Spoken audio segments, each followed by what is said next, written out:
14 नवंबर 2024, दिन गुरुवार, हिंदी तिथि त्रयोदशी और चतुर्दशी दोनों रहेगी। और आइए बात करते हैं आज के मुख्य समाचार। देखिए दोस्तों, आज के दिन को वर्ल्ड डायबिटीज डे के रूप में मनाया जाता है हर साल 14 नवंबर को, विश्व मधुमेह दिवस। और वहीं आज एक और खास दिन है चिल्ड्रंस डे, हमारे भारत में मनाया जाता है बाल दिवस के रूप में। आज ही के दिन 14 नवंबर को ही ये क्यों मनाते हैं? तो दोस्तों, आज के दिन भारत के प्रथम प्रधानमंत्री पंडित जवाहरलाल नेहरू का जन्म दिवस है और उनके इसी जन्मदिन के उपलक्ष्य में आज के दिन को बाल दिवस के रूप में सेलिब्रेट किया जाता है। इसके पीछे वजह यह कि पंडित जवाहरलाल नेहरू को बच्चों से बहुत ज्यादा प्यार था, इसीलिए तो बच्चे उन्हें प्यार से चाचा नेहरू भी कहते हैं। तो ये आज का दिन देश की युवा पीढ़ी की मासूमियत, उनके सपनों और भविष्य को संजोने के लिए समर्पित है। उन्होंने एक बहुत ही अच्छी लाइन कही थी, the childrens of today will make the India of tomorrow, यानी आज के बच्चे ही भारत का कल का आने वाला भविष्य है। इसीलिए हमें अपने बच्चों को अच्छी शिक्षा देनी चाहिए, है ना। तो सभी चुन्नू मुन्नू नन्हे मुन्ने बाल गोपाल बच्चों को बाल दिवस की ढेर सारी हार्दिक शुभकामनाएं देते हुए आगे बढ़ते हैं खबरों में। देखिए, 10 राज्यों की 31 विधानसभा और केरल वायनाड की लोकसभा सीट पर वोटिंग खत्म हुई। हालांकि कुछ जगहों पर हिंसा भी देखी गई। बंगाल में एक टीएमसी नेता की भी जान चली गई। राजस्थान में भी एक निर्दलीय प्रत्याशी ने एसडीएम को थप्पड़ मारा। ये कुछ कंट्रोवर्सी भी हुई। पीएम मोदी ने भी झारखंड में कहा कि झारखंड नया इतिहास रचने को तैयार है। 23 नवंबर के बाद एनडीए सरकार के शपथ ग्रहण में मैं भी उपस्थित रहूंगा। वैसे झारखंड में मुख्यमंत्री हेमंत सोरेन भी बोले कि अगर हमारी सरकार बनी तो हर गरीब को देंगे सालाना 1-1 लाख रुपए।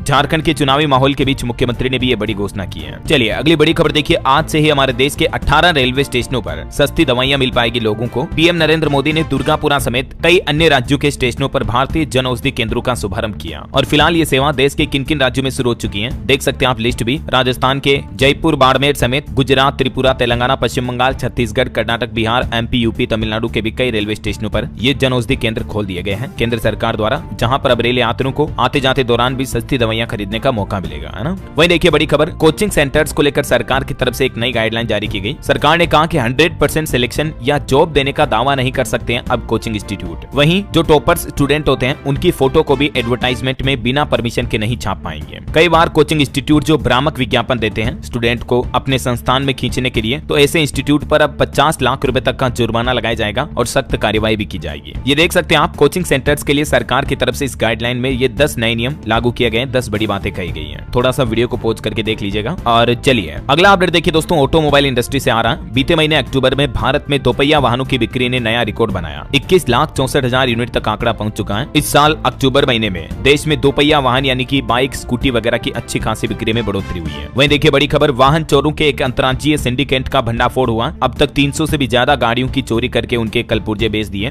दिल्ली पुलिस की क्राइम ब्रांच ने वाहन चोरी के एक बड़े गैंग का पर्दाफाश किया है। इस गिरोह के 3 मुख्य सदस्यों को गिरफ्तार भी कर लिया गया है और उनके कब्जे से 2 चोरी की कारें और 14 इंजन भी बरामद किए गए, है ना। तो ऐसे वाहन चोर उचक्के बदमाशों से आप भी सावधान रहें। चलिए अगली खबर है, नई खरीफ फसल आने पर अब प्याज की कीमतों में और गिरावट आने की संभावना है। एक सरकारी अधिकारी की तरफ से ये बात कही गई। वैसे अभी सरकार भी बफर स्टॉक के रूप में प्याज को 35 रुपए प्रति किलो की रियायती दरों पर बेच रही है। वहीं इस बार गेहूं उत्पादन में सरकार का आकलन और गणित कुछ यूं फेल हो गया। भारत ब्रांड आटे के बावजूद भी गेहूं के आटे के रेट कम नहीं हो रहे हैं और रिपोर्ट्स की माने तो आने वाले समय में गेहूं, आटा वगैरह की महंगाई और बढ़ सकती है। चलिए अगली खबर देखिए, केंद्र सरकार ने राष्ट्रीय तकनीकी वस्त्र मिशन के तहत 13 करोड़ रुपए की 12 शोध परियोजनाओं को मंजूरी दी है। केंद्रीय कपड़ा मंत्री गिरिराज सिंह की अध्यक्षता में ये 10वें मिशन संचालन समूह का उद्घाटन किया गया। देश में क्लॉथ इंडस्ट्री को और ज्यादा बढ़ावा देने के लिए टेक्सटाइल को इससे बूस्ट मिलेगा, है ना। वहीं देखिए एक रिपोर्ट सामने आ रही कि देश में नौकरी और सबसे अधिक वेतन देने वाला शहर कर्नाटक का बेंगलुरु शहर बन चुका है। मुंबई, चेन्नई समेत कई शहरों में किए गए सर्वे के बाद ये रिपोर्ट सामने आई है। वहीं भारतीय स्टेट बैंक एसबीआई की भी एक रिसर्च आ रही है कि फरवरी महीने तक ब्याज दरों में कटौती नहीं होने की संभावना है। जनवरी से मुद्रास्फीति में कमी आएगी, तो फरवरी 2025 के बाद हो सकता है आपको बैंक लोन वगैरह में थोड़ी ब्याज दरों में रियायत देखने को मिले, है ना। वहीं खबर है दोस्तों, इस बार उत्तर प्रदेश प्रयागराज में महाकुंभ 2025 में पहली बार इजराइल, अमेरिका और फ्रांस समेत दुनिया के तमाम देशों के दिग्गज भारत के जवानों के साथ गंगा आरती करेंगे। उत्तर प्रदेश सरकार देश विदेश से आने वाले मेहमान श्रद्धालुओं को महाकुंभ की भव्यता, दिव्यता का एहसास कराने की तैयारियों में जुटी है। और इस बार आपको प्रयागराज महाकुंभ में कई विदेशी हस्तियां भी आरती करते हुए नजर आएगी, क्योंकि कई विदेशी मेहमानों को न्योता दिया गया है। और महाकुंभ 2025 में ये भी प्लान बनाया गया है, 40,000 से ज्यादा रिचार्जेबल लाइट से रोशन होगा मेला क्षेत्र। शिविरों में भी नहीं होगी जीरो लाइट की स्थिति। चलिए अगला अपडेट देखिए, एक एक्सपर्ट एनालिसिस निकल कर आ रही है। डेमोग्राफिक डिविडेंड के लिए शिक्षा पर सार्वजनिक खर्च बढ़ाना जरूरी है। जीडीपी का 6% होना चाहिए शिक्षा के लिए खर्च, लेकिन सालाना 2.5% के लगभग ही हो पा रहा है। अगर देश में एजुकेशन को बेहतर करना है तो एजुकेशन बजट को बढ़ावा देना पड़ेगा। वहीं खबर है दिल्ली में घने कोहरे के बीच राहत की खबर देखिए, अभी लागू नहीं होगी ग्रेप 3 की पाबंदियां। वैसे तो दोस्तों दिल्ली की हवा अभी भी देश में सबसे जहरीली हवा बनी हुई है। पहली बार दिल्ली में AQI गंभीर श्रेणी में पहुंच चुका है, लेकिन ग्रेप 3 की पाबंदियां अभी तक लागू नहीं की जाएगी। दिल्ली के अलावा भी और कई राज्यों में भारी प्रदूषण फैल रहा है। देखिए कई इलाकों में तो दिल्ली से भी ज्यादा बिहार की हवा जहरीली है। बिहार के हाजीपुर का AQI 437 और पटना का AQI भी 339 चल रहा है। इधर पंजाब चंडीगढ़ की भी हवा मानो जहरीली हो चुकी है। राजधानी में 370 तक पहुंचा AQI। चंडीगढ़ में तो वायु प्रदूषण को देखते हुए प्रशासन ने हेल्थ एडवाइजरी भी जारी की और लोगों को मास्क लगाने की सलाह दी है और साथ ही कहा कि दोपहर 12 बजे से लेकर 4 बजे तक घर में ही रहें, क्योंकि कई पराली जलाने की घटनाएं भी सामने आ रही। देखिए आप नासा के लाइव फायर मैप में भी पंजाब और हरियाणा में देखने को मिली भीषण आग। ये जितने भी लाल लाल एरिया आप देख पा रहे होंगे, इन खेतों में पराली जलाई गई है, जो कि अमेरिकी अंतरिक्ष एजेंसी नासा के सैटेलाइट तस्वीरों में भी कैद हुई है। चलिए अगली खबर देखिए। जमीन से लेकर आकाश तक होगा अब भारतीय सेना का दबदबा। प्रोजेक्ट आकाश तीर दुश्मन की हर हरकत पर रखेगा नजर। भारत के रक्षा मंत्रालय की तरफ से ये नई पहल की जा रही है और इससे हमारे देश की सेना और मजबूत होगी, देश की सुरक्षा भी और बढ़ेगी।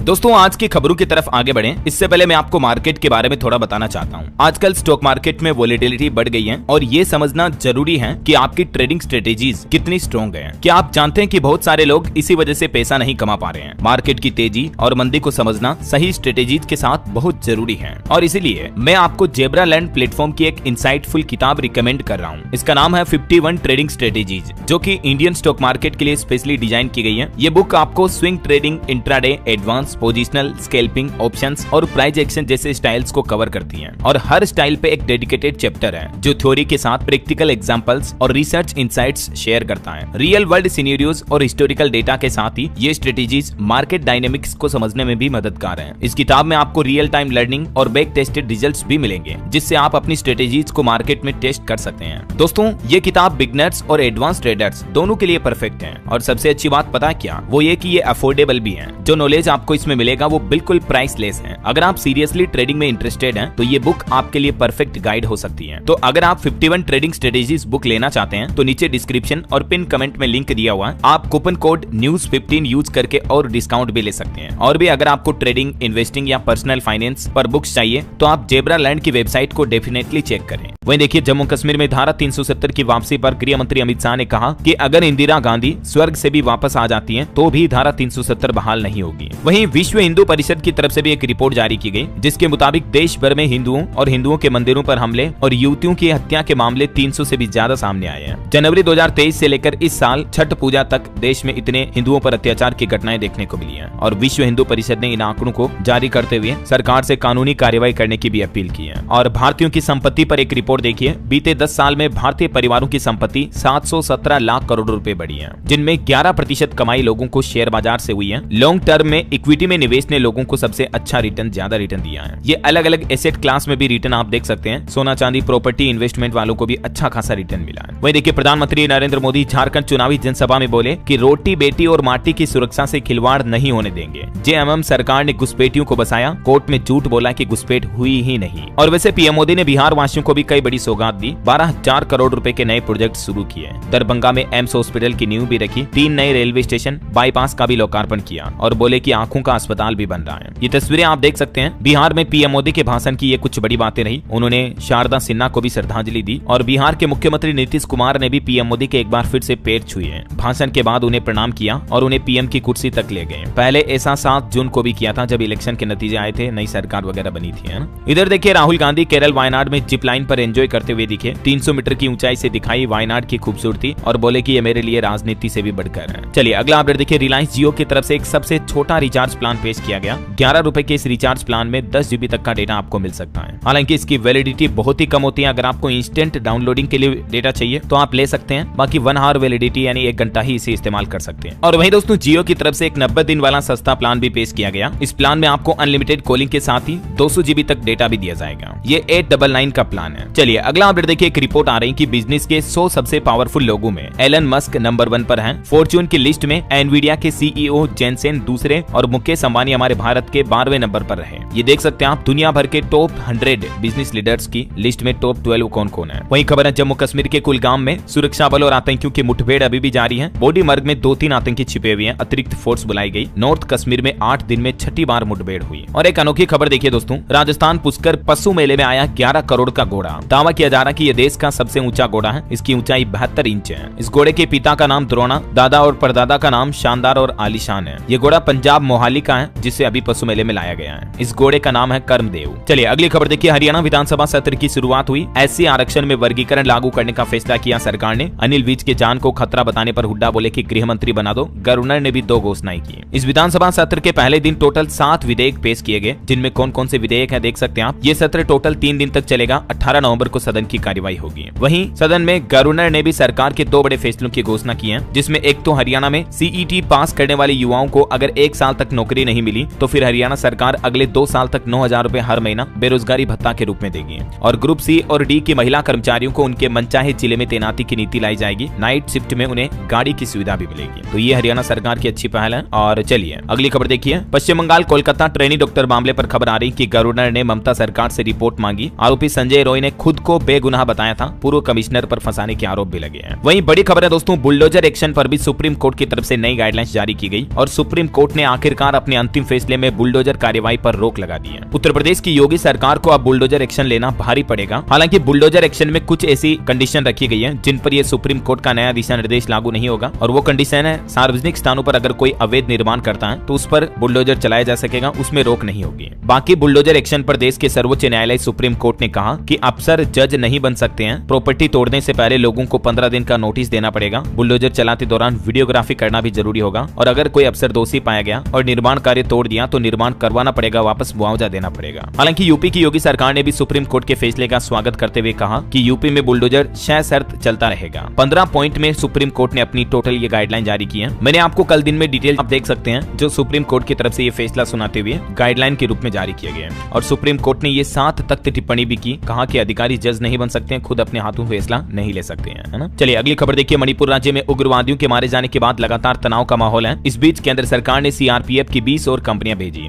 आखिरकार रातों रात केंद्र सरकार ने प्लेन से मणिपुर में तकरीबन 2000 सीएपीएफ के जवान भेजे। राज्य में कानून व्यवस्था बनाए रखने के लिए 30 नवंबर तक ये अतिरिक्त सीएपीएफ और सीआरपीएफ जवानों की कंपनियां तैनात रहेगी। जीरीबाम हमले के बाद केंद्र सरकार की तरफ से मणिपुर में ये सुरक्षा बढ़ाई गई है। घटना के विरोध में इम्फाल घाटी के 5 जिले भी बंद रहे। चलिए खबर है, देव दीपावली के त्योहार से पहले वाराणसी नो फ्लाई जोन घोषित किया गया। 15 नवंबर को सजेगी काशी। 15 नवंबर को देव दीपावली का त्योहार भी है कल। वहीं रेलवे से खबर आ रही कि 2025 की इस तारीख को चलेगी न्यू दिल्ली श्रीनगर वंदे भारत ट्रेन। और कई राज्यों के रेलवे स्टेशनों पर इस ट्रेन का ठहराव होगा। सरकार का प्लान है 25 जनवरी से ही नई दिल्ली श्रीनगर वंदे भारत स्लीपर ट्रेन चलाने का फैसला किया है। खास करके जम्मू कश्मीर के लोगों को नए साल 2025 में ये बड़ा तोहफा मिलेगा। बहरहाल अभी तो कुछ और महत्वपूर्ण और काम की खबरें देखेंगे दोस्तों अपन, लेकिन फिलहाल वक्त तो चला है अगले। आज तमिलनाडु, पुडुचेरी, कराईकल, केरल, माहे, तटीय आंध्र प्रदेश, यनम और दक्षिणी आंतरिक कर्नाटक में गरज के साथ तेज बारिश होने का अनुमान व्यक्त किया है। और खबर देखिए कि पाकिस्तान के लाहौर के जहरीले धुएं से हमारे उत्तर भारत में भी धुंध कोहरा सा छाया हुआ है। अमृतसर में तो विजिबिलिटी 50 मीटर तक रह गई है।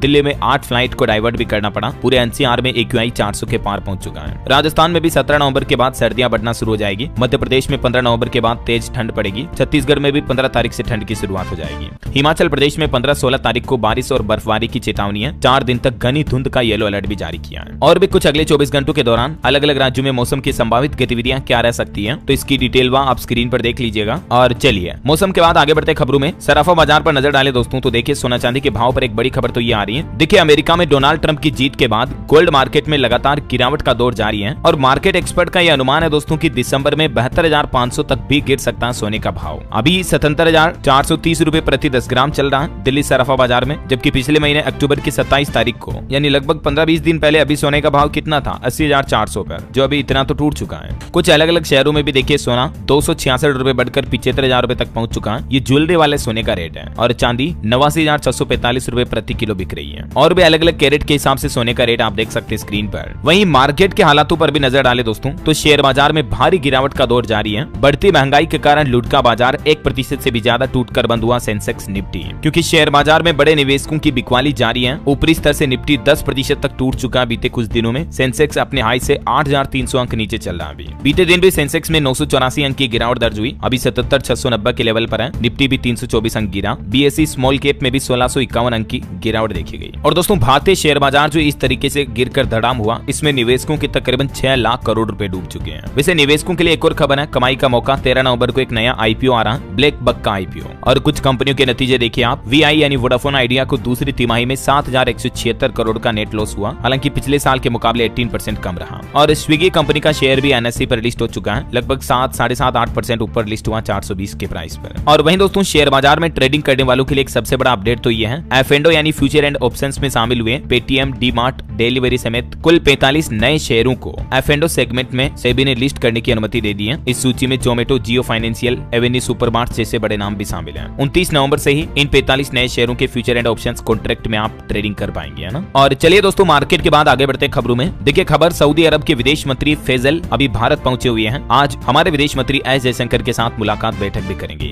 वही खबर है दोस्तों, दुनिया में जल्द ही मशीन और इंसानों के बीच होगी लड़ाई। युद्ध की चुनौतियों पर सीडीएस अनिल चौहान की तरफ से भी ये बड़ा बयान सामने आया। भविष्य में रोबोट्स और इंसानों के बीच होगी लड़ाइयां। और खबर है, जम्मू कश्मीर में आतंकी घटनाओं में 70% तक की गिरावट हुई। गृह मंत्रालय ने संसदीय समिति को यह बात की जानकारी दी। और वहीं दोस्तों, एक सगे भाई बहन की एक प्रेरणादायक स्टोरी देखिए आप। भाई बहन दोनों ने रचा कीर्तिमान, पहली बार नौसेना में संभाल रहे युद्धक जहाजों की कमान। ये प्रेरणा देवस्थली आईएनएस त्रिकंत के कमांडिंग अफसर के तौर पर काम कर रही है और उनके भाई ईशान को आईएनएस विभूति का कमांडर बनाया गया।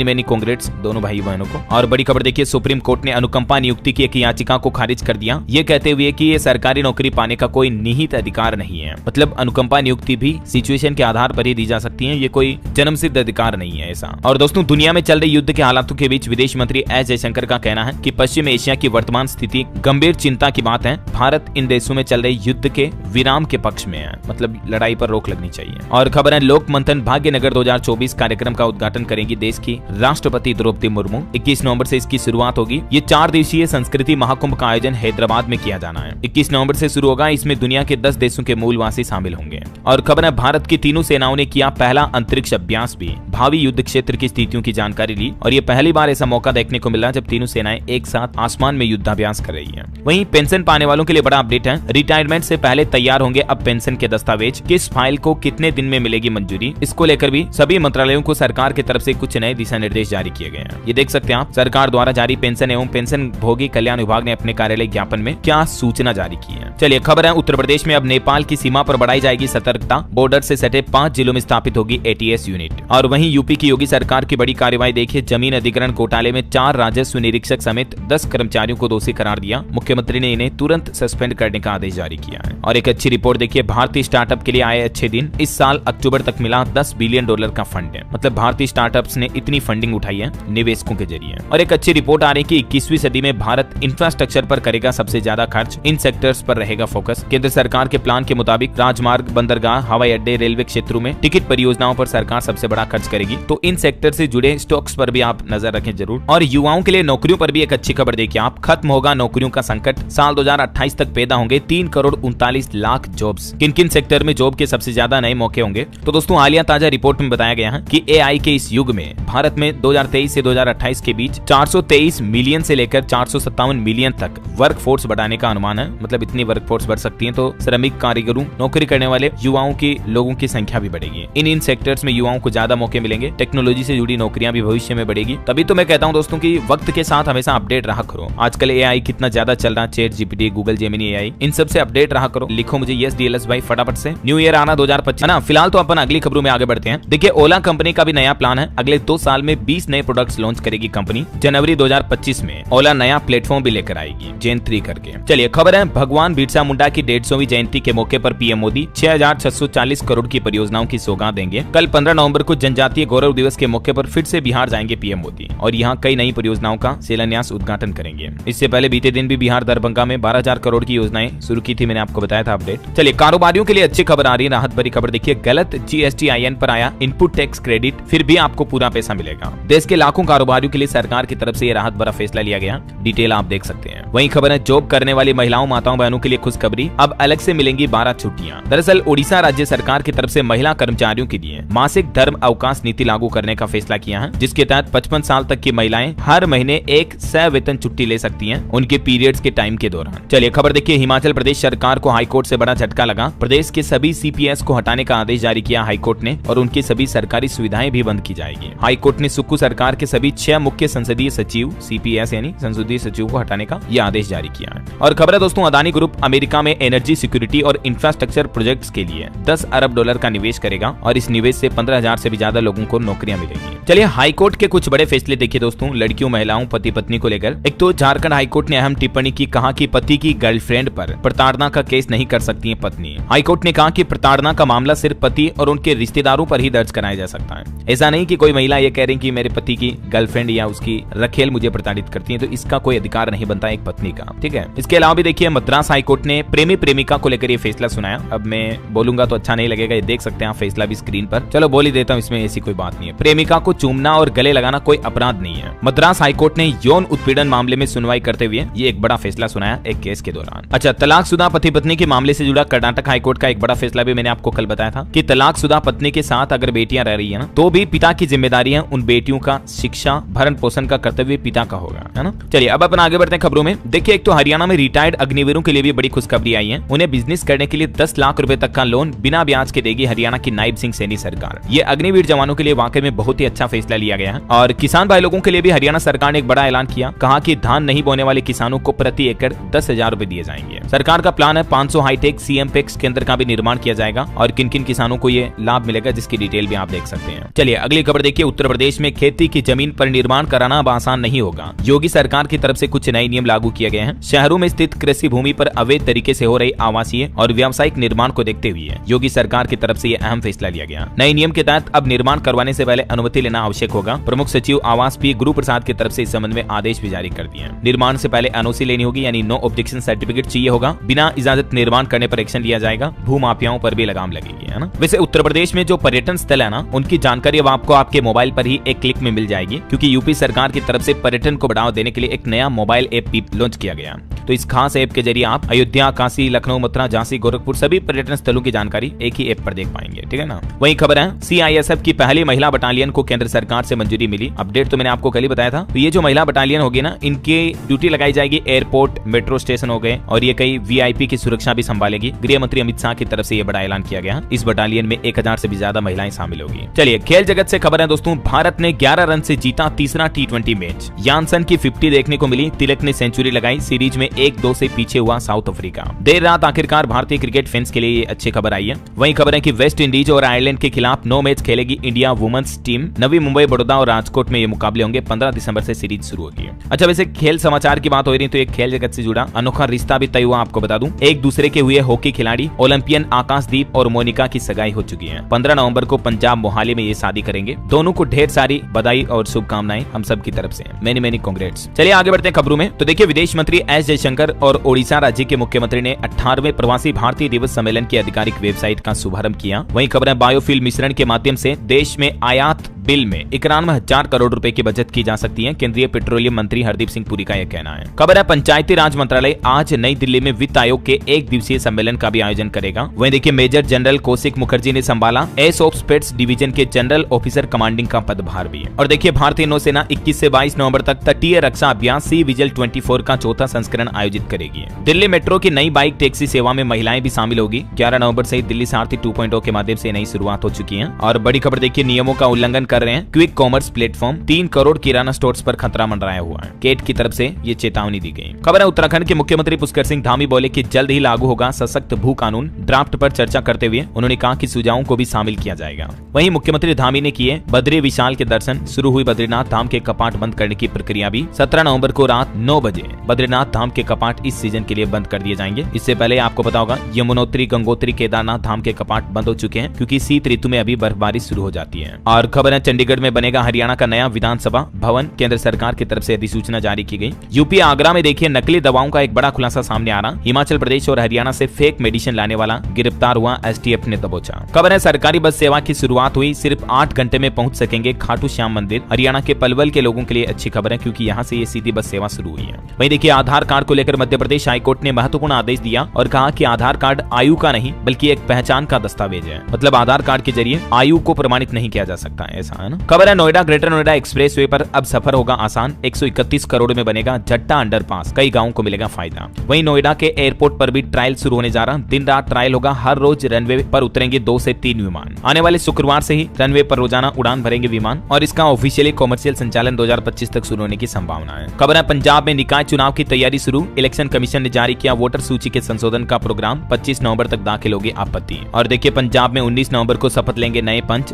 जिला स्तर पर आयोजित होंगे कार्यक्रम, मंत्री करेंगे शिरकत। खबर है गुजरात अहमदाबाद में 25 जनवरी को होगा कोल्ड प्ले कॉन्सर्ट का आयोजन, नरेंद्र मोदी स्टेडियम में होने वाले इस शो के टिकट 16 नवंबर 2024 को लाइव होंगे। वहीं खबर है हरियाणा में गरीबों और मजदूरों को मिलेंगे 6 लाख नए मकान, नायब सिंह सैनी सरकार ने सदन में पेश किया विकास का रोड मैप भी। चलिए दोस्तों कुछ एजुकेशनल अपडेट्स देख लेते हैं अपन। देखिए डीआरडीओ में जूनियर रिसर्च फेलोशिप का मौका है, 37,000 तक स्टाइपेंड के साथ 15,000 सालाना ग्रांट भी मिलेगा। इसमें आवेदन 9 नवंबर से ही शुरू हो चुके हैं, ठीक है। इसके अलावा देखिए दिल्ली के प्राइवेट स्कूलों में नर्सरी में दाखिले के लिए भी 28 नवंबर से आवेदन शुरू होंगे और फॉर्म जमा करने की अंतिम तारीख 20 दिसंबर है। खबर है ईडब्ल्यूएस नियमों में होगा बड़ा बदलाव, दिल्ली के प्राइवेट स्कूलों में दाखिले के लिए वार्षिक आय सीमा भी बढ़ाई जाएगी। दिल्ली के उपराज्यपाल यानी एलजी की तरफ से निर्देश जारी किया गया, कम से कम 5 लाख रुपए तक आय सीमा को बढ़ाकर करने का सुझाव दिया है। खबर है उत्तर प्रदेश में सरकारी स्कूल में पढ़ने वाले बच्चों के अभिभावकों के लिए भी नई गाइडलाइन जारी हुई, अब ये पाठ पढ़ाया जाएगा जरूरी है। दरअसल यूपी के मतलब प्री प्राइमरी स्कूलों में पढ़ रहे विद्यार्थियों के अभिभावकों को घर में बच्चों से अच्छा व्यवहार करने व सकारात्मक माहौल बनाए रखने के तौर तरीके सिखाए जाएंगे। मतलब अभिभावकों माता पिता की ये जिम्मेदारी होगी कि बच्चों को नैतिकता का पाठ भी पढ़ाएं स्कूली पढ़ाई के साथ साथ, है ना।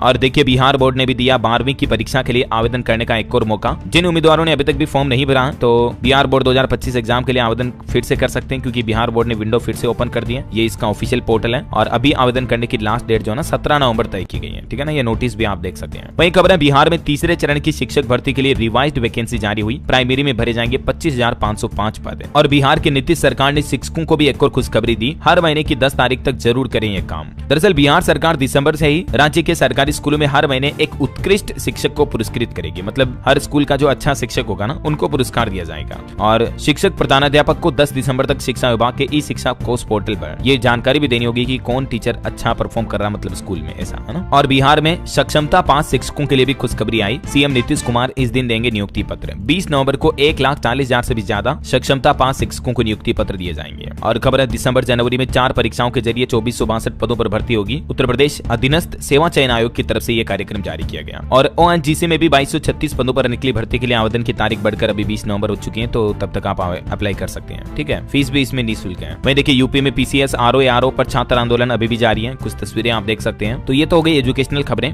और एक मोबाइल फोन लॉन्चिंग पर अपडेट है दोस्तों, रेडमी का F4 5G स्मार्टफोन 20 नवंबर को लॉन्च होगा, इसकी अनुमानित कीमत 10,000 रुपए तक हो सकती है। चलिए अब अपन कुछ अंतर्राष्ट्रीय न्यूज देख लेते हैं। देखिए एक तो तालिबान ने भारत में पीएचडी छात्र को बनाया राजनयिक, मुंबई के वाणिज्य दूतावास में नियुक्त किया। वहीं रशिया का नया प्लान है, बच्चे पैदा करने के लिए नया कानून बनाएगी रूस सरकार, घटती आबादी के चलते फैसला लिया। इस तरह का मंत्रालय बनाने पर भी विचार किया जा रहा और बच्चों के जन्म पर 9 लाख रुपए तक का इनाम भी देगी अब रूस की गवर्नमेंट, वहाँ के देश की आबादी बढ़ाने के लिए। अच्छा वहीं अमेरिकी चुनाव के बाद डोनाल्ड ट्रंप और अमेरिका के वर्तमान राष्ट्रपति जो बाइडेन की मुलाकात भी हुई। बाइडेन ने हाथ मिलाकर ट्रंप का व्हाइट हाउस में स्वागत किया और सत्ता सौंपने पर बातचीत भी हुई। चुनावी जीत के बाद पहली बार ये व्हाइट हाउस में पहुंचे। चुनावी जीत तो क्या 4 सालों बाद व्हाइट हाउस लौटे डोनाल्ड ट्रंप। अच्छा और अमेरिका के नए रक्षा सचिव होंगे फॉक्स न्यूज के host Pete Hegseth. Donald Trump ने ये बात की भी घोषणा की है। वहीं खबर है ट्रंप ने एलन मस्क और रामास्वामी को भी सरकार में शामिल किया, सरकार को सलाह देने वाला नया डिपार्टमेंट संभालेंगे। और देखिए अमेरिका में ट्रंप की जीत के बाद गर्भ निरोधक दवाओं की मांग भी बढ़ी, महिलाओं को अबॉर्शन राइट्स छीनने का डर है, 1000% तक इन दवाओं की सेल बढ़ी जस्ट चुनावी नतीजों के बाद। अब जरा सोचिए ट्रंप की पॉलिसीज का लोगों में कितना डर है। और खबर है ट्रंप के खिलाफ इस तरह के केस के मामले की सुनवाई भी टली, सजा रद्द करने की अपील की थी, तो अभी देखते हैं कोर्ट की तरफ से क्या फैसला आता है। वहीं खबर देखिए आप, ब्रिटिश लेखिका सामंथा हॉर्वे ने ऑर्बिटल उपन्यास के लिए बुकर पुरस्कार जीता। और रूस यूक्रेन युद्ध पर खबर आ रही कि रूस से युद्ध लड़ रहे यूक्रेन को अगले साल नहीं होगी दिक्कत। जाते जाते जो बाइडेन भी इस तरह का इंतजाम करते जा रहे हैं कि अमेरिका से हथियार वगैरह सप्लाई प्रॉपर होती रहेगी, ठीक है। तो ये हो गई अंतर्राष्ट्रीय न्यूज की बात। और एक अपडेट आपको बता दूं दोस्तों, कल 15 नवंबर को कार्तिक पूर्णिमा भी है। सुबह सूर्य को और शाम चंद्रमा को अर्घ्य चढ़ाएं, सूर्यास्त के बाद तुलसी के पास दीपक भी जलाएं, क्योंकि कल 15 नवंबर को देव दीपावली भी रहेगी। और अंत में आज के राशिफल पर नजर डालें तो देखिए वृष राशि के लोगों को नौकरी और बिजनेस में नए मौके मिल सकते हैं। धनु राशि के लिए भी सुखद दिन रहेगा। वहीं मिथुन राशि के लोग